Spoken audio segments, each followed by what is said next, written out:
بے وقوف اپنے آپ کو عقل مند سمجھتا ہے، لیکن عقل مند اپنے آپ کو بے وقوف سمجھتا ہے۔ انسان تب ہی عقل مند ہوتا ہے جب وہ اپنی جہالت کی گہرائی کا تخمینہ لگانا شروع کر دیتا ہے۔ کوئی بھی احمق جان سکتا ہے بات سمجھنے کی ہے۔ سننا سیکھو اور تم عقل مند ہو جاؤ گے۔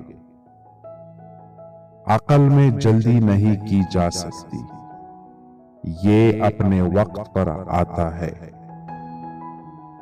عقل ان سب کے اندر رہتی ہے جو اسے سننے کے لیے خاموش رہتے ہیں۔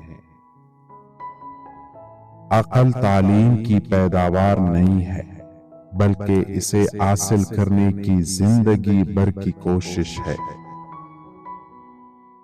زندگی میں سبق اس وقت تک دہرائے جائیں گے جب تک کہ وہ سیکھ نہ جائے۔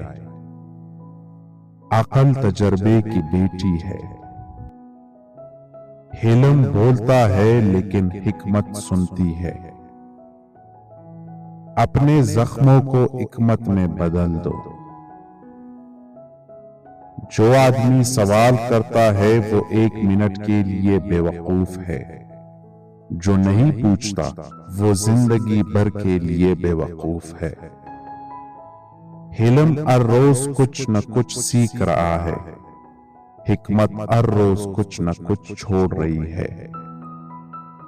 عقل مند لوگ جانتے ہیں کہ زندگی میں جو بھی چیز قابل قدر ہے اسے دل میں رکھا جاتا ہے۔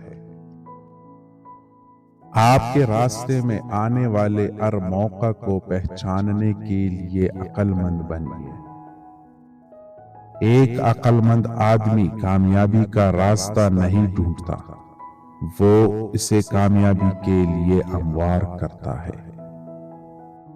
ایک عقل مند شخص جانتا ہے کہ پہاڑوں کو حرکت دینے کے لیے ایک وقت میں ایک چھوٹا کھنکر ہلانا پڑتا ہے۔ اپنی ماضی کی تعریف کرنے کے لیے سمجھدار بنیے اور یہ تسلیم کرے کہ یہ آپ کے مستقبل کا حصہ نہیں ہے۔ سوال کی طرف دیکھو، جواب نہیں۔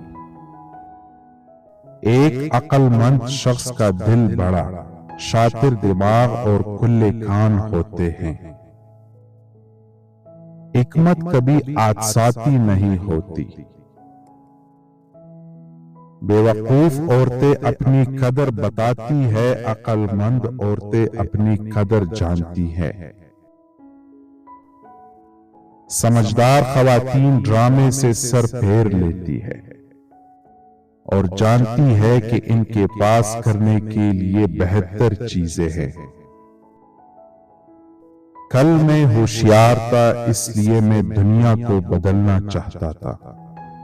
آج میں عقل مند ہوں اس لیے خود کو بدل رہا ہوں۔